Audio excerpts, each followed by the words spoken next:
Find the vertical asymptote of the following.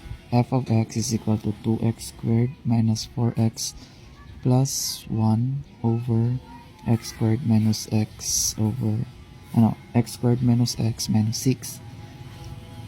So in order for you to find the vertical asymptote, you have to focus on the denominator only. So ari rata sa denominator x squared minus x minus 6. So ato ni siyang equate to 0. But as you can see, pwede pa nato ni ma-factor kaning x squared minus x minus 6.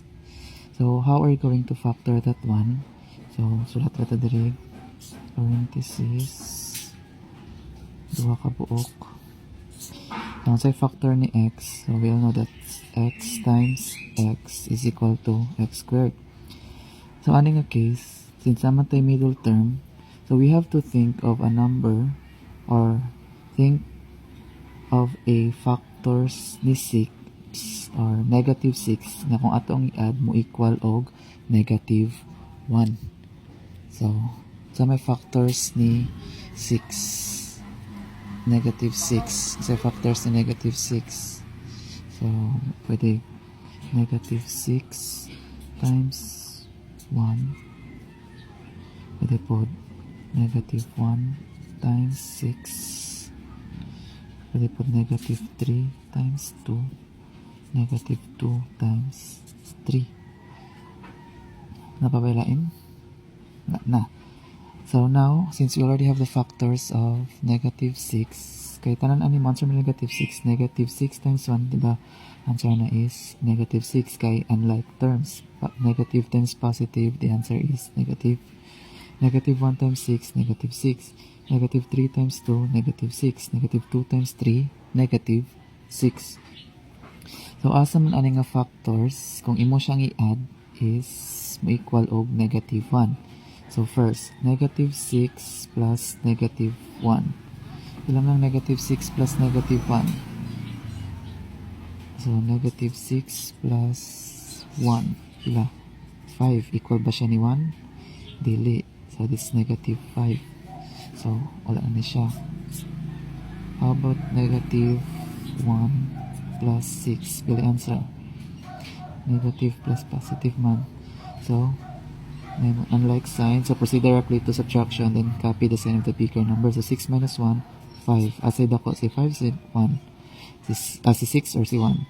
Si 6. Ang sign ni 6, positive. So, positive ato ang 5. So, equal ba siya negative 1? Dili. So, wala na po na siya. Next, let's have this. Negative 2 plus 3. So, negative 2 plus 3. Again, unlike sign man. So, proceed to subtraction. So, 3 minus 2, 1. Unsalan may dako nga number? 3 or 2? Si 3. Unsay sign ni 3? Positive. Therefore, itong answer is positive 1. So, positive 1 is equal to negative 1? Dili. So, wala po na siya. So, let's try this one. Negative 3 plus 2. So, again, unlike sign man Japan siya, so proceed to subtraction. So, negative, so 3 minus 2, 1. Asay dako, si 3, si 2. Si 3. Unsay sign ni 3? Negative. Therefore, negative atong final answer. Negative 1, which is equal, siya, negative 1x or negative 1. So, therefore, kani atong gamiton nga factors niya. Take note ha, si 3 kay negative. So, pwede ka rin minus 3. Dayon, ang usa is positive 2 since positive man si 2. So, checking. X times x, x squared. Negative 3 times positive 2, the answer is negative 6. 3 plus 2, the answer is negative 3 plus 2, the answer is negative 1. So, equal. Ito na siyang equate to 0. After ang both terms ito equate to 0. So, x minus 3 equals 0.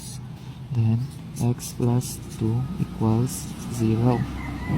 Dayon, since ipakita natin ang value man ng x, so ato ning, since si x ari na siya kaubang negative 3, kani siya. So, atong button is ato siyang i-transpose. So, may na siyang x. Then, again, if mag-transpose ta, ang sign niya mausab. If mulabang na equal sign mausab. So from negative 3 mahimo siyang positive 3. Dire, x is equal to, since positive man si 2, pag transpose, mahimo siyang negative 2. Therefore, atong value ni x kay positive 3 o negative 2. Ano ra? That's it.